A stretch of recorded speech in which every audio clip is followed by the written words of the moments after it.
sisi lain. Nah, sisi lain, Anda tahu nggak dampak dari ini? Kami nggak gelisah, kami senang, kami happy, karena kami akan lihat bener nggak nih Jokowi ijazahnya asli atau palsu. Nggak ada yang gelisah, betul? Nah, ini fakta sosiologis namanya. Ini saya kan dia merasa pakar tadi. Anda bilang pakar, ahli. Nah, pakar apa yang Anda bisa menerangkan fenomena sosiologi ini? Yang tidak gelisah ini tadi ya? Tidak gelisah apa? Anda belajar nggak sampai situ? Juga secara sengaja dan tanpa hak telah menyampaikan pernyataan yang mengandung rasa benci, fitnah, penghinaan, penghasutan, adu domba, ya, yang masyarakat yang menggerakkan individu dan atau kelompok untuk membenci dan memusuhi Joko Widodo. Padahal kita nggak ada yang benci. Kita nggak ada. Kita justru sayang sama Jokowi ini. Ini kesempatan forum yang mulia untuk Jokowi buktikan dirinya ijazahnya asli. Yang kita bicarakan adalah Jokowi ijazahnya diduga palsu, hasil penelitian. Tapi sampai hari ini sudah 18 saksi, 2 ahli agama, ahli bahasa, 16 saksi fakta. Tidak ada yang pernah ijazahnya yang asli dilihatnya. Nah, sekarang saya nanya sama Anda pernah lihat nggak ijazah asli Jokowi? Halo? Hah? Ijazahnya? Ijazah asli Jokowi pernah? Tidak tahu? Dia tidak tahu dari mana. Nah, itu jujur baru.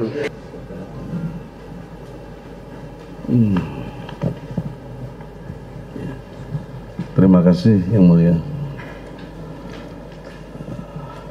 Saudara saksi ahli. Saksi ahli, benarnya nggak ada keterangan ahli.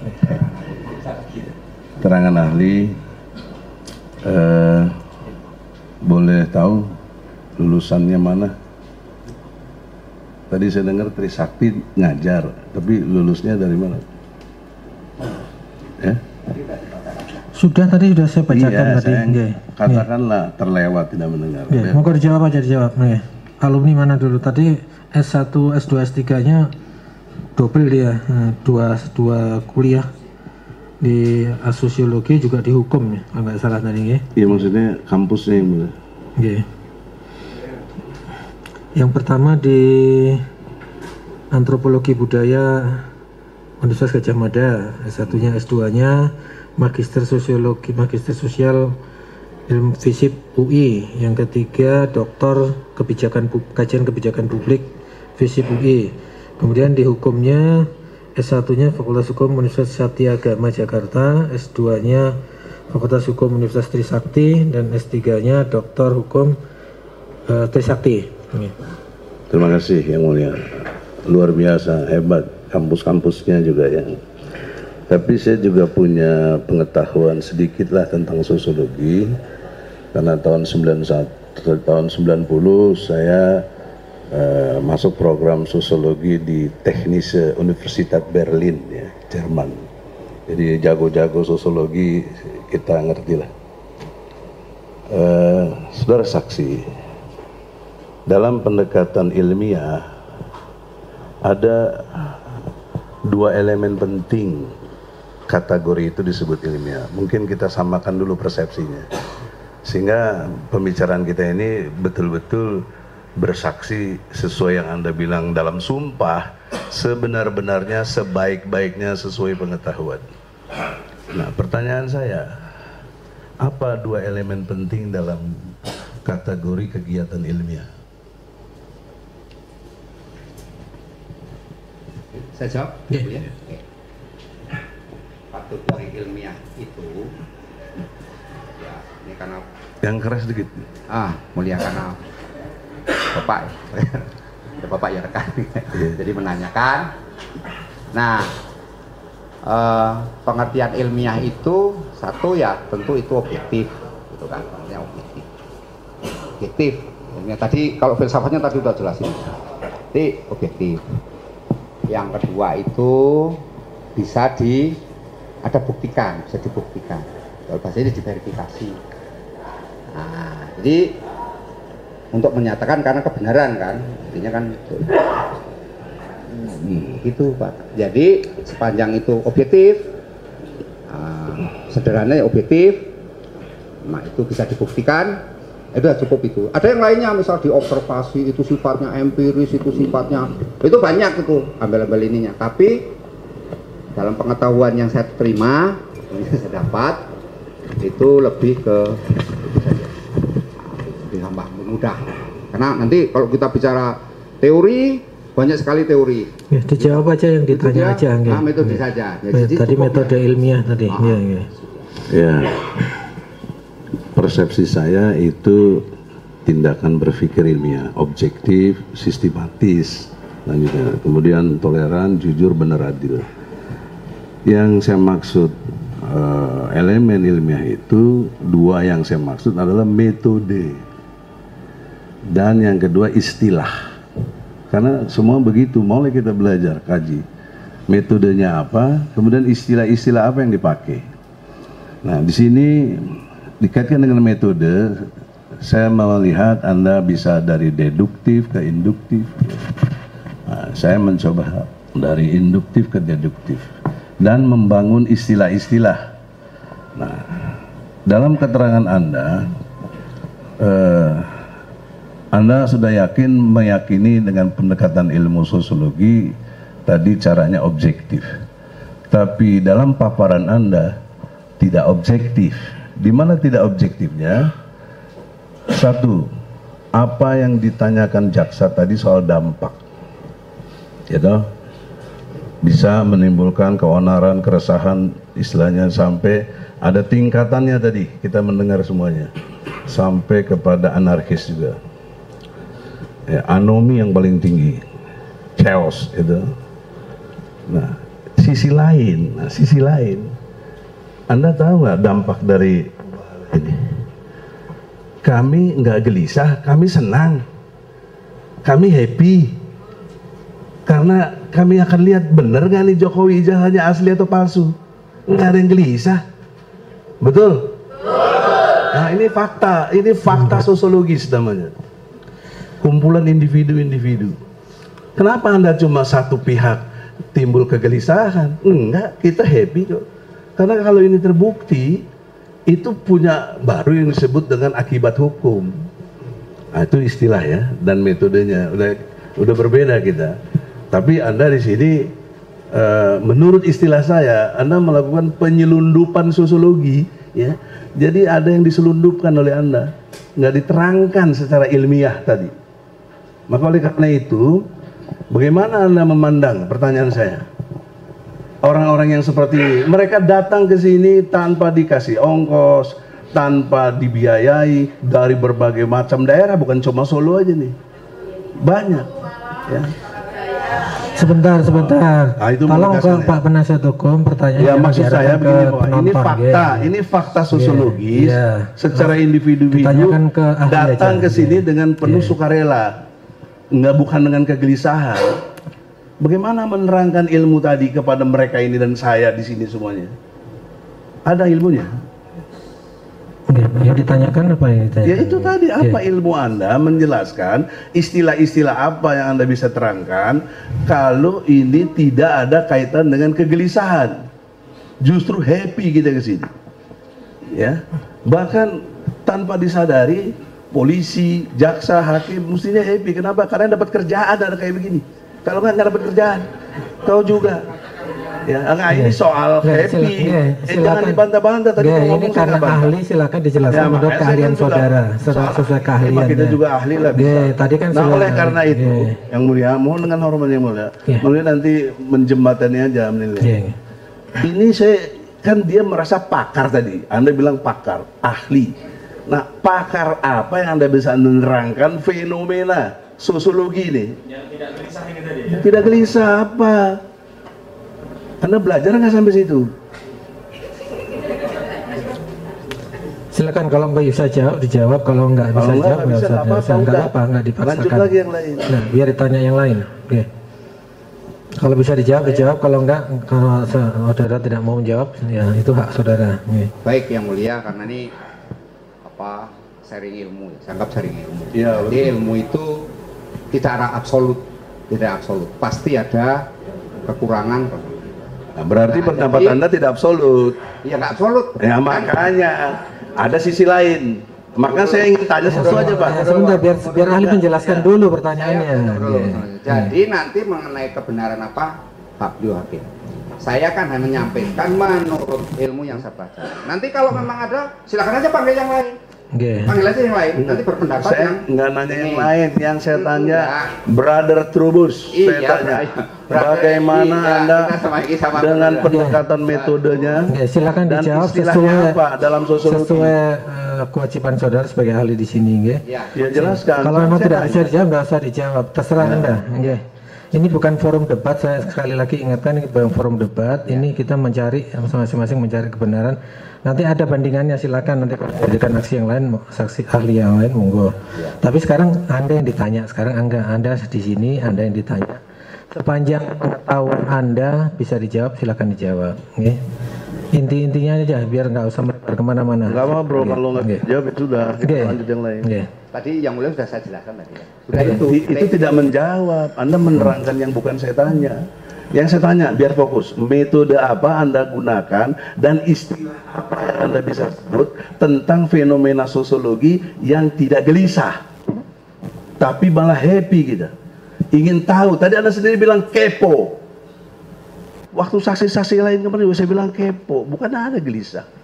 Ya, bisa dijelaskan ya. Pertanyaan saya dua, metode dan istilah. Monggo kalau mau dijelaskan. Istilahnya itu kita sebutnya kan ada teori kemajumukan. Jadi pluralitas. Kurang dengar brother, tolong Yang Baik ya, ada teori kemajukan. Kalau bahasa kerennya pluralism teori. pluralisme.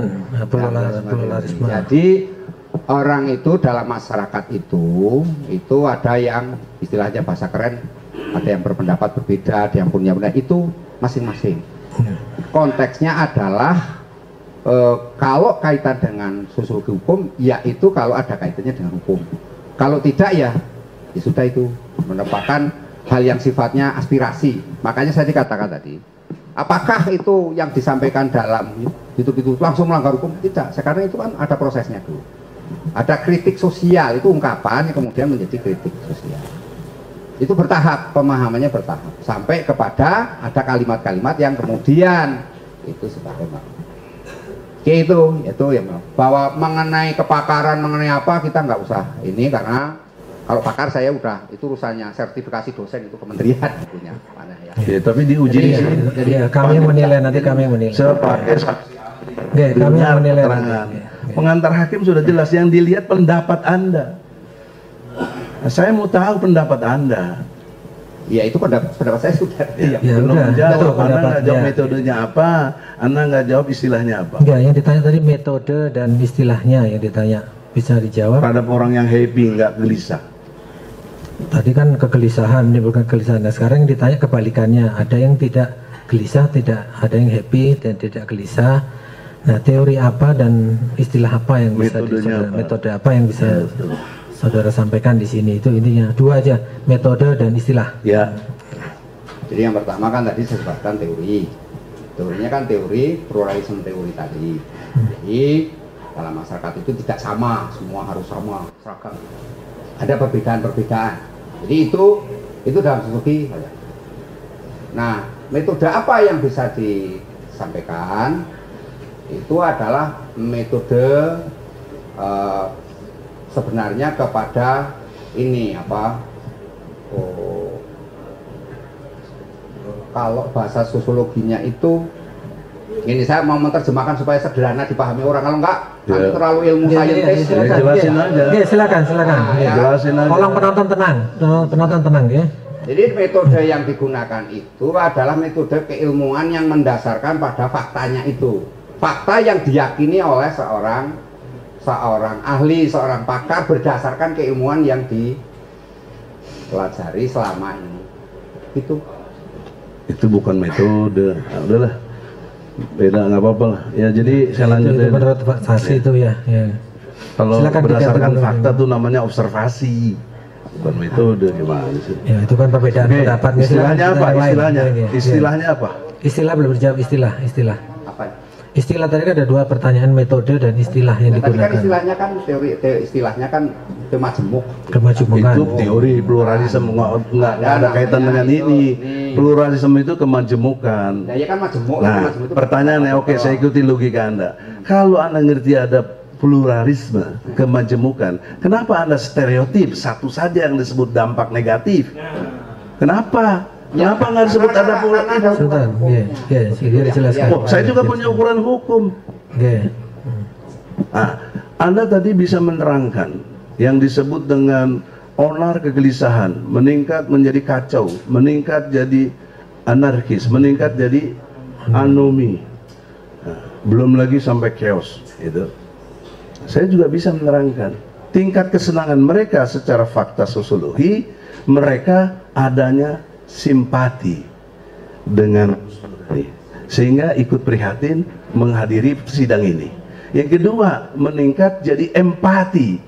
Empati itu ikut merasakan penderitaannya dan membantu, berkorban karena dia ditahan dan perlu biaya dan banyak yang membantu. Empati. Dari empati sekarang muncul datang ini namanya solidaritas.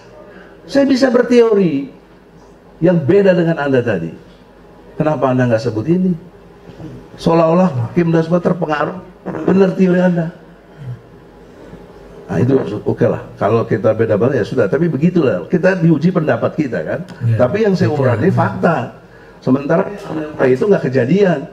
Mana kekacauannya? Mana ininya apa sampai anarkisnya? Nggak ada. Kemudian dalam konteks masif tadi, ya, menurut saya dalam pandangan, namanya kita berpendapat, ya, kasus ini. Oke, minum dulu. Ya, kita berpendapat. Ya, Bapak ini mau diototin. iya. Iya. Tapi di sini mencari kebenaran material, jangan lupa. Ini persidangan, bukan diskusi kita di TV One atau Sekali apa. lagi bukan debat ini ya. Nah, oleh karena itu, mencari di dalam konteks yang tadi masif atau tidak, dan ditanya juga mens rea, Anda nggak jujur. Di sini Anda ngomong nih, saya bacain yang mulia, ya, supaya masuk kategori yang dimaksud di sini. Di halaman 186 kesimpulan. yang poin ini, Poin berapa? poin 1. Ya, dia langsung membuat satu justifikasi bahwa perbuatan pelaku dalam hal ini Bambang Tri merupakan tindakan melawan hukum, tidak karena secara sengaja telah menyampaikan informasi yang menyesatkan atau berita bohong terkait keaslian atas nama Jokowi, Presiden Republik Indonesia, di muka umum yang ditujukan untuk menimbulkan keonaran di masyarakat. Pelaku telah melakukan tindakan komunikasi menyebarkan berita bohong yang mengakibatkan koran di dunia maya dan di masyarakat sehari-hari. Kegaduhan ini di dunia maya terjadi karena warganet telah menyampaikan dan menyebarkan pendapatnya. Ah, ini kan satu konklusi yang Anda sendiri tadi di sini saya dengar nggak bisa jelaskan mens rea, tapi di sini mens rea di halaman 185-nya dalam konteks legal sosiologi Anda bilang lagi. Mens rea artinya pelaku si Gus Nur sama di sini Gus Nur yang disebut juga secara sengaja dan tanpa hak telah menyampaikan pernyataan yang mengandung rasa benci, fitnah, penghinaan, penghasutan, adu domba, ya, yang masyarakat yang menggerakkan individu dan atau kelompok untuk membenci dan memusuhi Joko Widodo. Padahal kita nggak ada yang benci. Kita nggak ada. Kita justru sayang sama Jokowi ini. Ini kesempatan forum yang mulia untuk Jokowi buktikan dirinya, ijazahnya asli. Whatever dari semua itu yang mulia. Pertanyaan saya dengan saudara saksi. Apa pertanyaannya? Dengan pengantarnya, untuk apa sebenarnya jaksa repot sampai hakim jadi repot mengadili? Pakai tinjauan sosiologi, tinjauan agama, tinjauan ini. Satu saja kelakuan, saya ikuti pendapat hakim. Satu saja. Pertanyaannya, kalau Jokowi bawa ijazah aslinya, selesai nggak kasus ini? Selesai nggak? Yang ditanya saksi ya, bukan penonton ya. Saudara saksi, nggak perlu teori-teori Anda itu tenang begini, pokoknya nggak ada misteri. Yang dipersoalkan itu individu namanya Jokowi. Ini bicara sosiologi ya. Yang kita bicarakan adalah Jokowi ijazahnya diduga palsu, hasil penelitian. Tapi sampai hari ini sudah 18 saksi. 2 ahli agama, ahli bahasa, 16 saksi fakta. Tidak ada yang pernah ijazahnya yang asli dilihatnya. Nah, sekarang saya nanya sama Anda pernah lihat nggak ijazah asli Jokowi? Halo? Hah? Ijazahnya. Ijazah asli Jokowi pernah? Tidak tahu. Dia nggak tahu dari mana. Nah, itu jujur baru. Tapi kenapa kejujuran Anda tutupi, bahkan Anda nodahi dengan satu kalimat menuduh dia sudah menimbulkan kebencian, fitnah, bohong, segala macam. Anda sering nggak pernah lihat yang asli. Mohon dipahami, saudara penasihat hukum, di sini ahli berpendapat, bukan menuduh ya, berpendapat. Iya memang berpendapat, masa pendapatnya tidak sesuai dengan pengetahuan yang dia lihat, yang dia dengar, yang dia ketahui.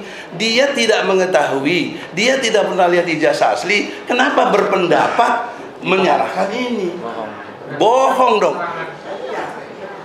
Ini jelas. Apa Anda mau cabut nggak keterangan ini? Ini aja saya tanya. Ini memang ada keterangan saudara di dalam BAP. Itu keterangan saudara tadi kan katakan saudara berikan diketik oleh ya, bukan pendapat dari penyidik, bukan disodorkan, bukan ya. Saudara jujur di saudara menerangkan, bukan di saudara nyeluk. Saudara menyetujui, bukan. Tadi dari keterangan saudara tadi dibacakan oleh penasihat hukum Bang Egi tadi. Perbuatan pelaku Bambang Tri merupakan tindakan melawan hukum pidana. Ini saudara waktu ditanya mengenai secara legal sosiologi, perbuatan pelaku Bambang Tri merupakan perbuatan tindakan melawan hukum sengaja menyampaikan informasi yang menyesatkan atau berita bohong terkait keaslian ijazah. Nah, ini keterangan saudara sendiri atau bukan? Keterangan saya, pendapat saya didasarkan pada keterangan cakup di atasnya. Kan itu ada kepala sekolah menjelaskan. Oh, di atasnya ada pengantarnya. Ya, ada pengantarnya itu. Pendapatnya Pak Kiai juga ada Pak. Oh, saksi-saksi sebelumnya, saksi fakta. Kan saya baca dulu. Ada pendapat saksi fakta disuruh baca dulu. Saksi fakta, saksi ahli agama, terus ada kepala sekolah, semua saudara baca. Terus saudara disuruh menyimpulkan, memberikan pendapat sesuai legal sosiologi. Itulah pendapat saudara. Berarti ini tetap keterangan saudara ya? Nggak dirubah ya? Ya. Pertanyaannya, yang lain. saudara saksi berpendapat berdasar referensi ya dari yang sebelum-sebelumnya tadi, tapi tidak diuji seperti di pengadilan. Kita sudah uji 16 fakta orang, 2 keterangan ahli, profesor, kiai haji untuk agama, untuk yang bahasa profesor. Mereka nggak ada yang pernah lihat ijazah aslinya Jokowi. Kamu pernah lihat? Enggak kan? Enggak. Lu kenapa berani bilang? Masya Allah, Anda muslim loh, udah sumpah. Ya. Oleh karena itu, Anda sudah mubahalah sepihak, ada mahakim ada. Jadi oleh karena itu, Anda telah melakukan kebohongan. Nggak pernah lihat asli, Anda bilang ada yang asli, seolah-olah kan demikian.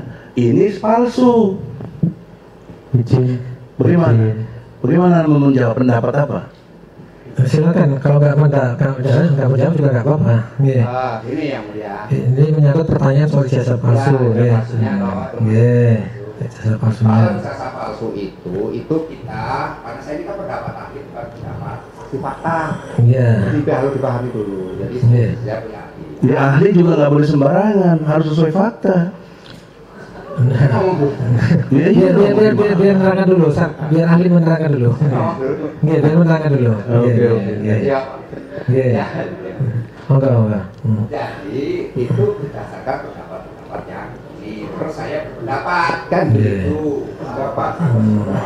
Ya, itu ya bilang. Ya karena saya kan tidak sekolah sempat ya. Itu fakta itu saksi fakta bukan. Enggak sampai ke intinya begini ya, saudara saksi tadi memberikan keterangan legal sosiologi itu didahului ditunjukkan keterangan saksi-saksi sebelumnya, itu kan saksi fakta. Dan sebelum memberikan pendapat kan harus mengetahui faktanya dulu kan ya. Setelah mengetahui fakta dari saksi-saksi dan ahli, saudara memberikan pendapat seperti itu. Intinya pendapat ini tetap saudara pertahankan atau diganti? Tetap pertahankan itu. Kali saya melakukan itu. Ya tetap itu pendapatnya. Oke, jadi ya tetap. Oke. Jika Anda tetap, maka Anda berpendapat di atas satu keterangan yang tidak ada fakta. Kan nggak ada ijazah aslinya. Anda nggak pernah lihat. Nah, bagaimana Anda menerangkan ilmu sosiologi, individu orang seperti Anda ini bicara yang tidak sesuai fakta? Apa nama istilahnya orang ini? Sebentar Pak, Ketua Majelis. Mungkin Ilmunya itu tadi ingat ada istilah. izin oke silakan. Oke. saya potong. Udah lah, biar kita tahu lah. Nah, kemudian, oh Oke, iya, silakan. Izin, saya hanya mau protes juga kepada Ketua Majelis Hakim. Jadi begini Bapak, mungkin keberatan penasihat hukum itu bisa Bapak jelaskan di dalam pasal 165 ayat 4 itu nanti mungkin dari penasihat hukum bisa menghadirkan saksi yang mendukung dari pendapat penasihat hukum terdakwa. Jadi semua Bapak selaku Ketua Majelis Hakim, saya bacakan ya pasal 165 KUHP. Hakim dan penuntut umum atau terdakwa atau penasihat hukum dengan perantara hakim ketua sidang dapat saling menghadapkan saksi untuk menguji kebenaran keterangan mereka masing-masing. Ya. Jadi kalau menurut penasihat hukum ini saksi ini tidak berkualitas, tidak sesuai dengan persepsi atau perspektif dari penasihat hukum, jangan dipaksa. Saya mau. Ini logikanya bukan maksa yang mulia, tapi dialog. Orang intelektual kekuatannya di dialog. Kalau yang nggak bisa dialog tuh nggak intelektual. Dan juga bukan debat kusir, ada parameternya yang mulia. Parameter kita hukum, ada metode, ada istilah ilmiah. Dan kita sudah sampai dia nggak bisa jawab. Nah, berdasarkan pasal 165 tadi, KUHP ya. Nanti kita berharap, ya, justru sekarang berharap kepada hakim. tapi sebelumnya saya bertanya dulu kepada saudara saksi. Kita sama-sama kenal lah, tahu kan, dokter. Itu dalam konstruksi legal sosiologi, ini tadi Anda yang kemukakan, ya, legal sosiologi. Ada satu individu yang ijazahnya dituduh palsu, tapi cicing wae cek nama, gitu. Diam aja, nggak ada komentar, nggak ada apa, nggak ada ini. Tapi di belakang itu kita tidak tahu. Bisa aja perintah jaksa agung, ya, telepon Mahkamah Agung, hakim juga nggak tahu. Itu kemungkinan itu terjadi apa tidak? Dalam konteks sosiologi faktanya di Indonesia. Kemungkinan ini ya. Iya, apa namanya teori? Kemungkinan pendapat Anda gimana? Kemungkinan jadi. Iya, kemungkinannya apa? Ya kemungkinan pasti dua kan. Iya dong. Iya. Saudara boleh jawab, boleh tidak. Oke, terserah Anda. Anda jawab hari berpendapat saja. Boleh berpendapat, ya, silakan. Kalau Anda tidak berpendapat ya nggak masalah. Akan kita catat. Ya. Iya, dalam ini saya tidak berpendapat karena itu ada ranahnya ke HTN, Pak. Jadi hukum tata negara kan, apakah Bukan keahlian saudara. Iya, karena ini wah, itu aja. Tidak berpendapat, saksi tidak berpendapat. Ya, HTN bentuk hukumnya, tapi perilakunya ini bisa masuk kategori legal sosiologi. Kenapa orang dipidana? Gimana sih? Oleh karena itu, yang kedua lanjutannya nih, si individu tadi, dalam hal ini Joko Widodo, tidak melakukan tindakan apa-apa, ya, dalam pengertian Yang positif maksud saya, itu kan ideal logika sehat. Anda misalnya dituju ijazahnya palsu, Anda akan tunjukin yang asli nggak? halo, nah iya, katakan iya, alhamdulillah. Top, itu baru Anda jujur, ya. Nah, kita nuduh Jokowi ijazahnya palsu. Kok dia nggak mau nunjukin yang asli? Bagaimana pendapat sosiologi Anda?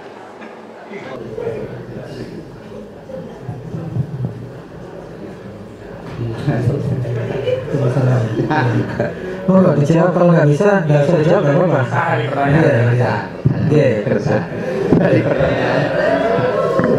Nih, sekali lagi saya udah kita tahu semua. saksi tidak menjawab, ahli tidak menjawab. Oleh karena itu, atas dasar ini dia nggak bisa jawab. Juga mungkin jaksa juga nggak bisa jawab. Kalau bisa tolong jawab, kan nggak bisa juga. Nah, saya meminta kepada hakim, jangan masuk Jokowi ini masuk obstruction of justice. Nah, menghalang-halangi persidangan ini harusnya selesai. Kalau dia datangkan ijazahnya harusnya selesai. Nggak perlu berada dia melanggar ajas pidana dalam konteks peradilan ini. Sidang yang sederhana, cepat, murah. Ini udah bertahun-tahun yang mulia. Jadi yang mulia, permohonan saya yang mulia untuk saksi ke depan melalui kewenangan tadi ada saksi Nurwindu harus didatangkan karena itu penting dalam perspektif terdakwa, ya. Dan yang kedua, kami minta Jokowi didatangkan. Bawa ijazah. Itu baru clear. Penonton tenang. Itu kewenangan hakim. Sebagaimana kita minta penangguhan penahanan, kita kabulkan, ya sudah, dia nggak mau lagi minta. Sekarang saya minta dengan hormat, panggil Jokowi minggu depan. Iya,